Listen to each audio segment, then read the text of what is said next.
playing the nose, and that's what you played in high school. How much do you like playing that nose right now? I love playing the nose. I played it in high school, and it's just a fun position to me because I like being in the trenches. It's kind of like a sick mentality. I love being engaged with the linemen, just being around big guys. So I like it. And both you and Mick are there. And it seems like on paper that's the deepest of the three this spring as far as experience. Do you get the sense that that's going to be a position where they're going to have to rotate guys in and keep a fresh nose in?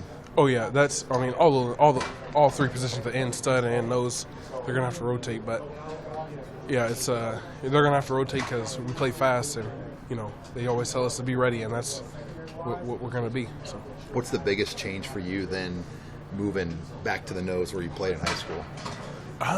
It's really not that big of a change because all through bowl game, through the season, coach had me in the summer, he had me learn both the three and the nose. So I went back and forth the whole season in bowl prep. I went through both, so I pretty much know both positions. I know the stud and the nose pretty well. So are you 300 pounds yet, then, or close to it? Close. I'm 295. And, last year I wasn't at the weight I wanted to be, but it was enough to play. And this year, I gained a lot of weight. I gained 10 pounds. And, I feel better. And I just like I like the weight that I am. Why did they have you on the nose at times last year? I don't really know. My coach told me he wanted me to learn to play both so I could sub in for Mick or Carlos. So that's what I did. Hey, are you guys doing track this spring still too? Or? Yes. We're just we're focusing on football right now, and they have us signed up to go throw at Arizona State on spring break, and if we get a couple practices in, we'll be ready to go for that. So also you will go on that little spring break. I know last year you guys ended up not doing that one, right? Yeah, and we've had a little bit of break. We took off from track for indoor season, so we've had a little break to recover and get ready for spring football. And if we get a couple practices in before the meet, we'll be ready to go for Arizona. Are you doing both or just the disc? Just the disc. And same for Carlos? Same for Carlos, yeah. Yeah, and it's kind of the goal to score again at the conference meet. Is that kind of what they want to do? Is have you? I think third or fourth is what you guys got last year, right? Yeah, that's just our goal in high school. That was my goal to just help my team in any way I can. And so I want to do for Nebraska, just get as many points as possible. I have goals, but right now it's just to help my team out as much as I can. So at your new weight, it's a little harder to spin around. Actually, it's not. Once you learn the spin, you've learned it. The weight kind of helps me in my spin. You're heavier, and I'm still explosive. So the heavier I get, the stronger I get. It just helps me to whip the discus even further. So how much have you put on? 10 pounds. I was about 285, and now I'm 295. So.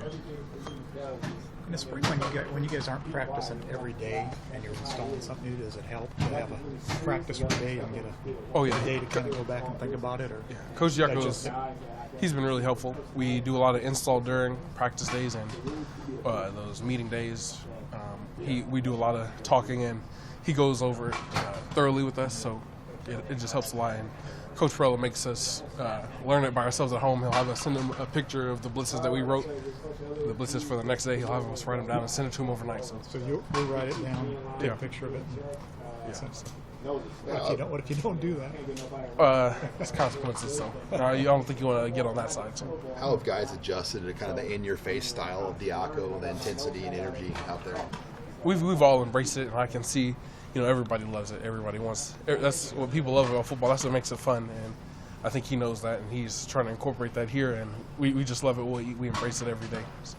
You knew he was intense, but when you guys took the field on Saturday, did that still kind of catch you a little bit off guard? It shocked me a little bit because we don't have a lot of coaches like that, but Coach Perella is like that, and I think that just makes it better because then you add more coaches like that, and it makes it more fun.